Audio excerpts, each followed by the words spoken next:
안녕하세요. 좋은 아침입니다. 오늘은 2020년 8월 26일 수요일 아침입니다. 안교국가 새벽기도에 참여하신 여러분들을 진심으로 환영합니다. 저는 내파교회를 섬기는 정순옥이라고 합니다. 벌써 한 주일의 중간 정도인 수요일이 되었습니다. 남은 한 주일도 주님 안에서 잘 보낼 수 있게 되기를 간절히 바랍니다. 그러면 기도드리고 오늘 교과 내용을 살펴보도록 하겠습니다. 기도하겠습니다. 하늘에 계신 하나님 감사합니다. 오늘 하루도 하나님 안에서 하루를 시작할 수 있도록 도와주셔서 감사를 드립니다. 아버지여, 우리를 불쌍히 여기사 오늘 하루의 모든 삶이 아버지와 동행하며 아버지께 영광이 되며 사람들에게 기쁨과 즐거움이 될 수 있게 주여 도와주시옵소서. 세상이 어수선하고 어려운 일들이 많은 이 세대에 하나님, 우리가 특별히 이 마지막 때에 하나님께서 우리에게 전하시는 마지막 기회를 놓치지 않게 하시고 하나님의 기회를 깨달아 깨어있는 그리스도인 되게 하여 주시옵소서. 오늘 이 시간에도 하나님께서 정말 우리가 사람의 마음을 얻는 그런 올바른 품성을 가진 그리스도의 모습으로 꼴지어 갈 수 있도록 우리와 함께 하셨기를 간구하며 거룩하신 예수님 이름으로 기도드렸습니다. 아멘. 감사합니다. 오늘은 8월 26일 수요일이므로 제구가 사람의 마음을 얻는 태도를 기르라의 네 번째 시간입니다.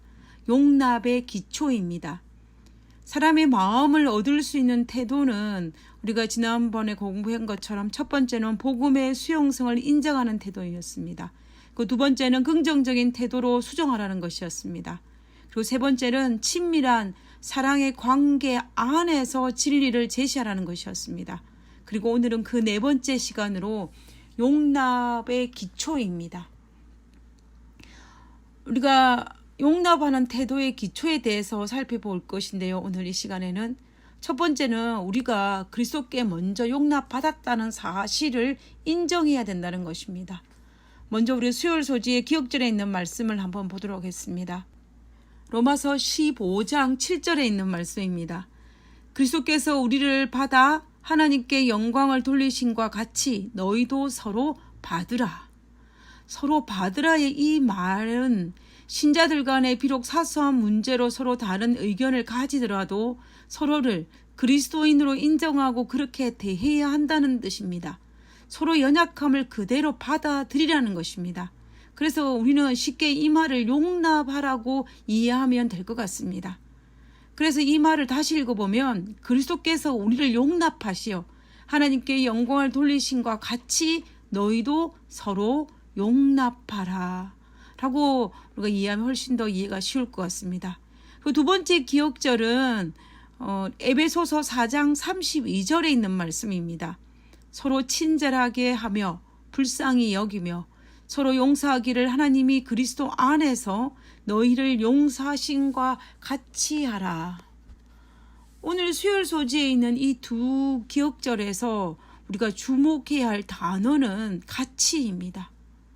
사도 바울은 백성들에게 예수님께서 서로 용납하신 것 같이 우리도 서로 용납하라고 권면하고 있는 것입니다. 그리고 예수님께서 우리를 먼저 친절하고 불쌍히 여김에 용서하신 것 같이 우리도 서로 그렇게 하라는 것입니다. 그리스도께서 우리 모두를 용서하고 용납하셨으니 우리도 서로를 용서하고 용납하기를 거부해서는 안 된다는 것입니다.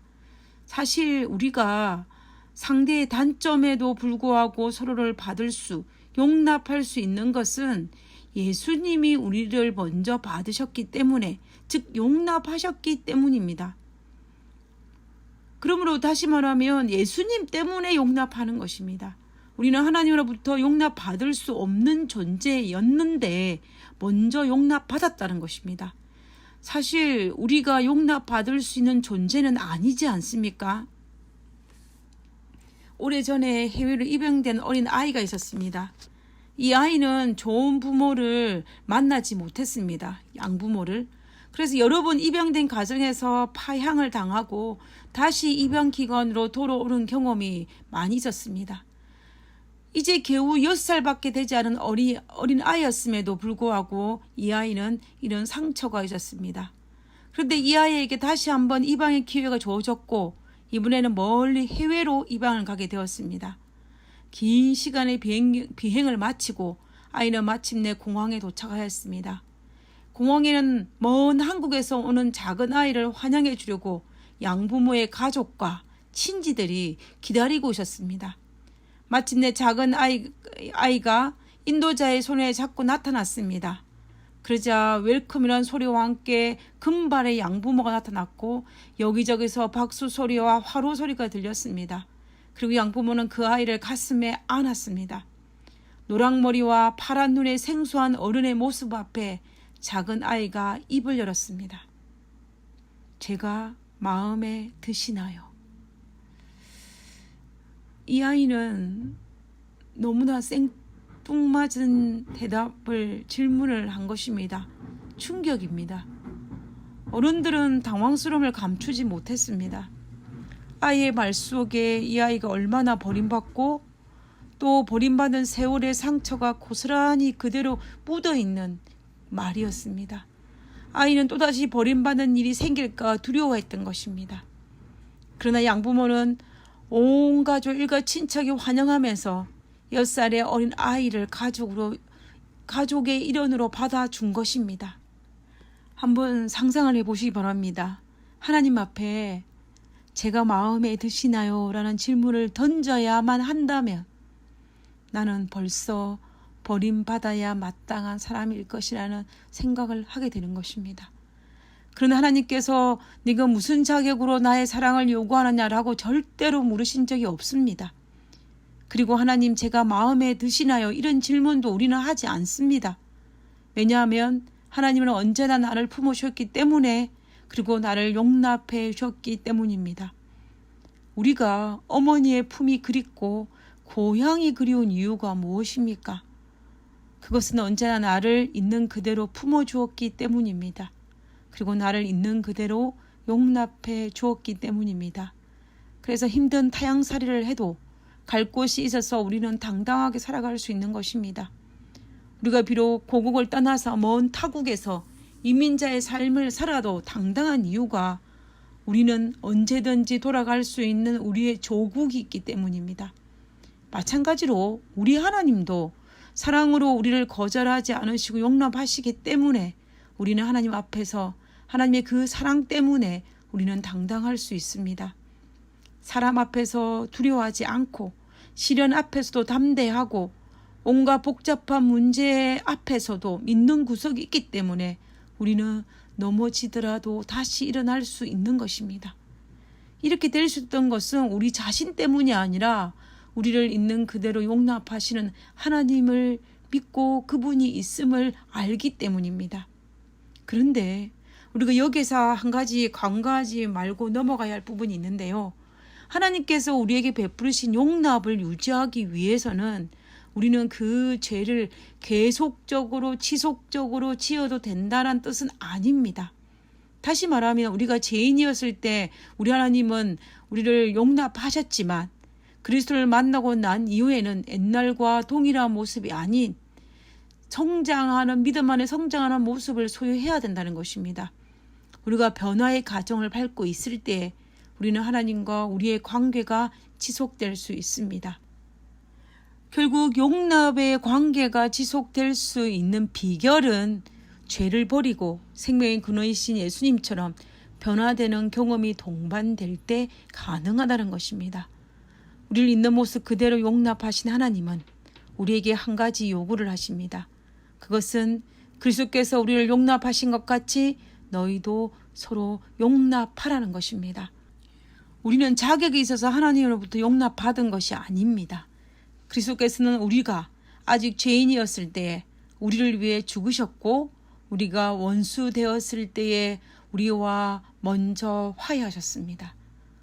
우리 135페이지에 있는 영감의 교훈을 보면 용서받기 위해 더러운 그대로 오라라는 제목이 있습니다. 교회정원 5권 353페이지에 있는 말씀인데요. 그 부분을 한번 읽어보도록 하겠습니다. 오라 나의 형제여, 죄 많고 더럽혀진 그대로 오라. 그대의 죄짐을 예수님께 내려놓고 믿음으로 그분의 공로를 주장하라. 자비가 아직 머물러 있는 동안 지금 곧 오라. 고백하면서도 오고 통회하면서 오라. 하나님이 충분히 용서해 주실 것이다. 얼마나 감동적인 말씀인지 모르겠습니다. 우리가 자격에 있어서 하나님부터 용납받은 것이 아니고 여전히 죄 많고 더럽혀진 상태였지만, 여전히 우리가 죄악 가운데였지만 우리를 초청하셨고, 우리는 그 용납 안에, 하나님의 그 초청 안에 거할 수 있게 된 것입니다. 우리가 이렇게 용납받았다는 사실을 안다면 우리는 충분히 다른 사람도 쉽게 용납할 수 있을 것입니다. 그 사람 때문이 아니라 하나님이 먼저 용납받을 수 없는 나를 용납하셨기 때문에 나도 용납할 수 없는 사람을 용납할 수 있는 것입니다. 그래서 우리가 다른 사람을 용서하고 받아들이는 기초가 하나님 때문입니다. 우리를 향한 그분의 사랑 때문에, 우리를 향한 그분의 용납 때문에 우리가 다른 사람을 사랑하고 다른 사람을 용서하고 다른 사람을 용납할 수 있는 기초라는 사실을 우리는 결코 잊어서는 안 됩니다. 그래서 우리가 사람들을 볼 때에 그 사람을 보는 것이 아니라 하나님께서 나에게 베푼 사랑을 깨닫고 그것을 통하여 본다면 우리는 조금 달라질 수 있을 것입니다. 우리가 다른 사람과 용납과 돌봄의 관계가 형성된 다음에 우리는 오늘 교과에서 말하고 있는 것처럼 진리를 제시하는 것이 필요합니다. 그렇게 될 때는 진리는 더욱 쉽게 그들의 마음속에 들어가게 될 것이고, 그러면서 그들과 믿음의 동력자로 서로 용납하고 서로 영적으로 성장해 가면서 우리는 하늘 나그네 길의 동반자가 될 수 있을 것입니다. 오늘 하루도 하나님께 받은 사랑을 세어보며 그 사랑을 나누는 오늘 하루가 되기를 간절히 바라면서 오늘 교과를 마치도록 하겠습니다. 기도하고 마치겠습니다. 아버지, 진정한 용서는 저의 것이 아니라 하나님의 것임을 고백합니다.